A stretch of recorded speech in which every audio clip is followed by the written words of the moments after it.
Hello दोस्तों। तो कैसे हो सब। तो स्वागत है आप सबका मेरे यूट्यूब चैनल सिविल इंजीनियरिंग में। तो आज हम जानेंगे फाउंडेशन के बारे में कि फाउंडेशन कहते किसको हैं, फाउंडेशन किस किस टाइप के होते हैं और इनको कहाँ कहाँ यूज किया जाता है। तो आइए शुरू करते हैं बिना किसी देरी के।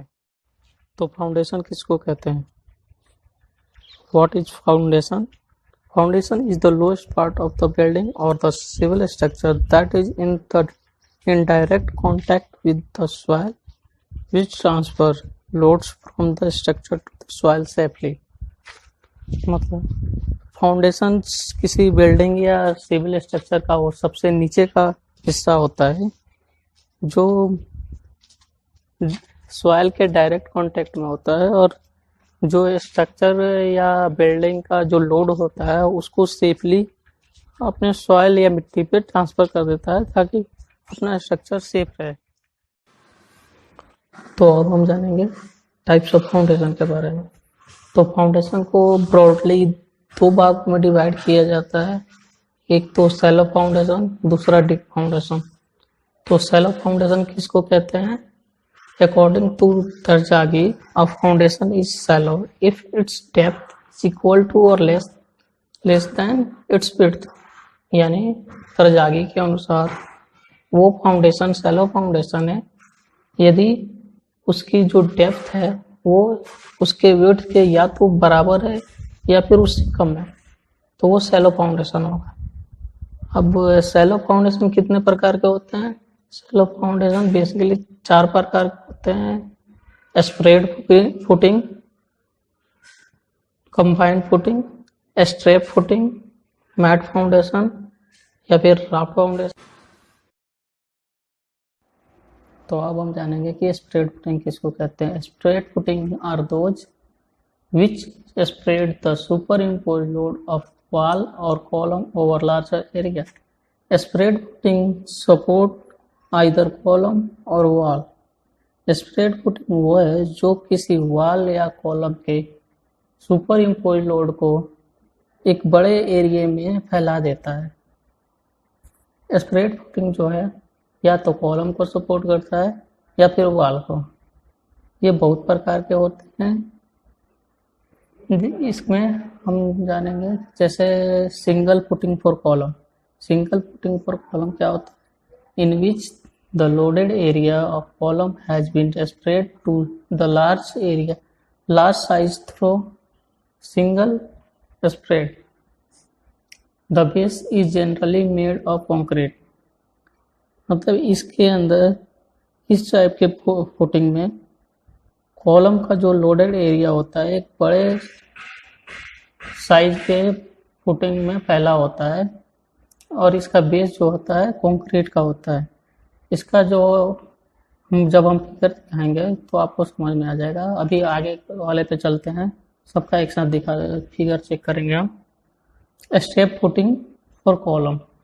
This type of footing provided for heavily loaded column which required greater spread with steps. The base is generally made of concrete। इस टाइप की फुटिंग में जो है हेवी लोड वाले कॉलम के लिए यूज करते हैं, जो स्टेप के साथ बड़े एरिया में फैला होता है। इसका बेस जो है कंक्रीट का होता है। अब आते हैं slope footing for column। In this type of footing, concrete base does not have uniform thickness but is made sloped। इस टाइप के फुटिंग का जो बेस का थिकनेस होता है वो यूनिफॉर्म नहीं होता है, उसकी मोटाई हर जगह वेरी करती है और ये स्लोप में होता है। अब हम इन तीनों का पिक्चर देखते हैं कि ये किस प्रकार की होती है। ये ए में हम देख रहे हैं कि सिंगल फुटिंग है। ये सिंगल फुटिंग में ये बेस हो गया, ए अपना कॉलम हो गया। दूसरा ये स्टेप फुटिंग के अंदर हमारा बेस कंक्रीट का है, इसमें स्टेप बना हुआ है, ये हैवी लोड के लिए हम प्रोवाइड करते हैं। और सी में हमारा आ गया तीसरा वाला स्लोप फुटिंग। For column.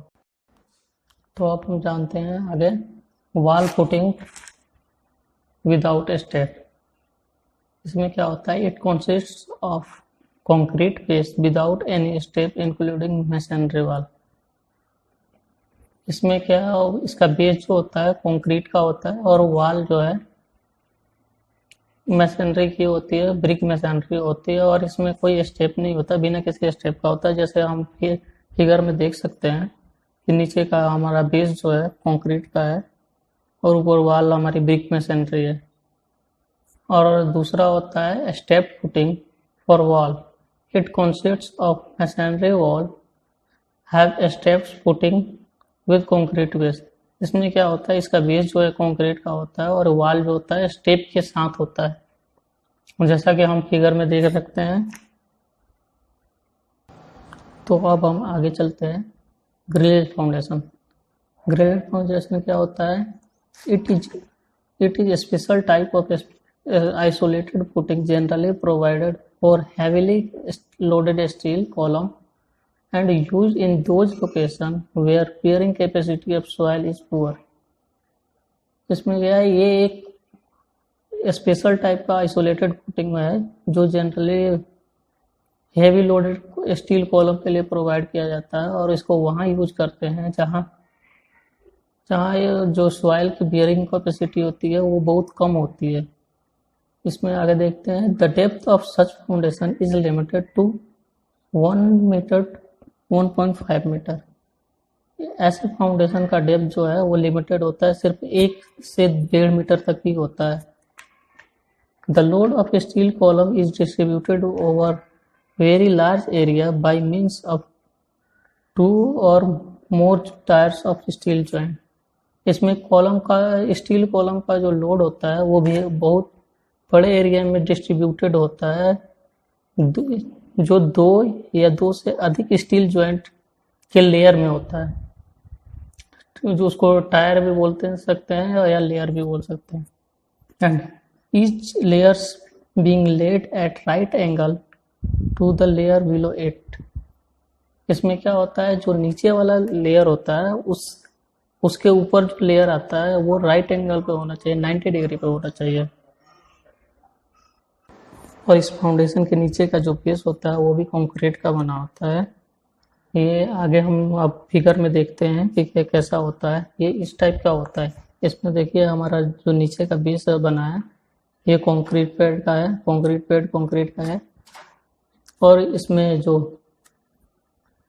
जो लेयर्स है ये नीचे वाले लेयर के 90 डिग्री पे एकदम परपेंडिकुलर है, और ऊपर हमारा कॉलम है। ठीक, इस टाइप का होता है हमारा ग्रिलेज फाउंडेशन। ठीक है, तो अब हम जानेंगे कंबाइंड फुटिंग के बारे में। A spread footing which supports 2 or more columns is termed as combined footing। एक ऐसा कंबाइंड फुटिंग जो 2 या 2 से अधिक कॉलम को सपोर्ट करता है उसे कंबाइंड फुटिंग कहते हैं। ये बहुत प्रकार के हो सकता है, जैसे rectangular combined footing, trapezoidal combined footing और कंबाइंड कॉलम और wall footing. Rectangular combined footing क्या होता है? The combined footing will be provide in rectangular in shape if columns carry equal load. The design of rectangular combined footing should be done in such way that center of gravity of column coincide with the centroid of footing area। ये combined footing जो है rectangular shape में तब होता है जब 2 column equal load carry करते हैं, तो उनका जो फुटिंग बनता है वो रेक्टेंगुलर शेप में बनता है। और इस टाइप के फुटिंग के डिजाइन इस प्रकार होनी चाहिए कि जो कॉलम का जो सेंटर ऑफ ग्रेविटी है और जो फुटिंग का सेंट्रॉइड है वो दोनों मैच करना चाहिए। अब आता है trapezoidal combined footing. If column carries unequal load, the footing is of trapezoidal shape are provided। यदि कॉलम जो है अनइक्वल लोड कैरी करता है, यानी या एक कॉलम पे ज़्यादा लोड है और दूसरे कॉलम पे कम लोड है, तो इस टाइप के कॉलम की जब हम फुटिंग प्रोवाइड करते हैं तो वो ट्रिपोजॉइडल शेप में बनता है। अब आते हैं combined column wall footing. It may be required to provide a combined footing for column and wall. Such combined footings are shown in figure. ये जो रिक्वायर्ड होता है जब वो वॉल और एक कॉलम दोनों नज़दीक नज़दीक होते हैं, तो उसको उसका जो है दोनों का कंबाइंड फुटिंग हम प्रोवाइड करते हैं। इसको हम फिगर में आगे दिखाया गया है। हम अब तीनों का फिगर देखते हैं। ये हो गया हमारा ए में रेक्टेंगुलर फुटिंग। ये दोनों कॉलम इसमें जो दिख रहे हैं वो इक्वल लोड कैरी करते हैं, तो इनका जो शेप है रेक्टेंगुलर शेप में आप देख रहे हैं। इसकी फुटिंग ये प्लान में देख सकते हैं। और दूसरे में बी में हमारा ट्रेपेजॉइडल फुटिंग दिखाया है, जिसका जो अनइक्वल लोड कैरी करता है तो ट्रेपेजॉइडल फुटिंग बनता है। और ये है हमारा जो कॉलम और वॉल का फुटिंग। ये हमारा वॉल हो गया, इधर कॉलम हो गया, दोनों का कंबाइंड फुटिंग हमने बना रखा है। ठीक है, तो आगे चलते हैं। Strap footing. If a independent footing of two columns are connected by a beam, it is called a strap footing. यदि कि किसी दो कॉलम के इंडिपेंडेंट फुटिंग को एक बीम के द्वारा कनेक्ट किया जाता है तो उसे स्ट्रैप फुटिंग कहते हैं। If a strap footing may be used where the distance between the column is so great that trapezoidal footing becomes quite narrow. इसमें क्या जो दो कॉलम के बीच का जो दूरी है वो इतना ज़्यादा होता है कि जो ट्रेपेजॉइडल फुटिंग इसका भी उसमें अगर हम प्रोवाइड करते हैं तो वो काफ़ी नैरो हो जाता है। The strap does not remain in contact with the soil and does not transfer any pressure to the soil. जो स्ट्रैप होता है दोनों कॉलम के बीच में वो सॉइल के कांटेक्ट में नहीं होता है और ना ही ये कोई भी लोड को ट्रांसफर करता है सॉइल पे। तो हम इसका फिगर देखते हैं। यहाँ पे देखिए दो हमारे पास फुटिंग है, एक ही कॉलम ए हो गया, कॉलम बी हो गया, इसके बीच में स्ट्रैप भी हमने प्रोवाइड कर रखा है। यहाँ पे आप देख सकते हैं कि नीचे जो ये मिट्टी से टच नहीं है, ये थोड़ा सा बीम के ऊपर है ये फुटिंग से मिट्टी से, तो इस टाइप की फुटिंग को हम स्ट्रैप फुटिंग कहते हैं। तो अब हम जानेंगे राफ्ट फाउंडेशन के बारे में। और raft foundation is a combined footing that covers the entire area beneath the structure and support all the wall and column. Raft foundation जो है एक तरह का कंपाउंड फुटिंग होता है जो स्ट्रक्चर के नीचे के इंटायर एरिया को कवर करता है और जितने भी उसके अंदर वो स्ट्रक्चर के अंदर वॉल और कॉलम होते हैं सबको सपोर्ट करता है। They are use in areas where the soil masses contains compressible lenses or the soil is sufficiently erratic so that differential settlement would be difficult to control. इस type के foundation को वहाँ उस एरिया में use करते हैं जहाँ के सॉइल मास में कंप्रेसिबल लेंसेज मौजूद होते हैं और जो सॉइल होता है वो सफिशिएंटली इरेटिक होता है, जिसके कारण डिफरेंट टाइप के सेटलमेंट होते हैं जिनको कंट्रोल करना मुश्किल होता है। इसलिए वहाँ पे हम राफ्ट फाउंडेशन का यूज करते हैं। Raft foundation may be divided into three types based on their design and construction. Raft foundation को उनके डिजाइन और कंस्ट्रक्शन के आधार पर तीन टाइप में हम डिवाइड करते हैं: solid slab system, beam slab system, cellular system. All the three types are basically the same, consisting of a large, generally unbroken area of slab covering the whole or large part of a structure. ये जो तीनों type के ये raft foundation है ये basically same होते हैं, जिनमें लार्ज एरिया को कवर करते हैं किसी स्ट्रक्चर के, या फिर पूरे होल एरिया को कवर करते हैं। इसका हम फिगर देखते हैं।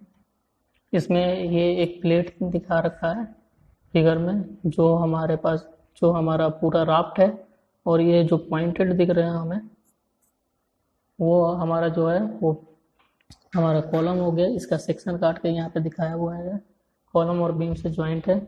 हमारे पास एक इसका साइड की फोटो भी है, जो मैं आपको दिखाना चाहता हूँ। यहाँ पे देखिए, इस फोटो में नीचे ये पूरा सरिया बंधा हुआ है, पूरा सरिये का जाल बंधा हुआ है जो राफ्ट का है, और ये सारे बीम से ज्वाइंटेड है और कॉलम्स को सारे को सपोर्ट कर रहा है। तो ऐसा होता है राफ्ट फाउंडेशन।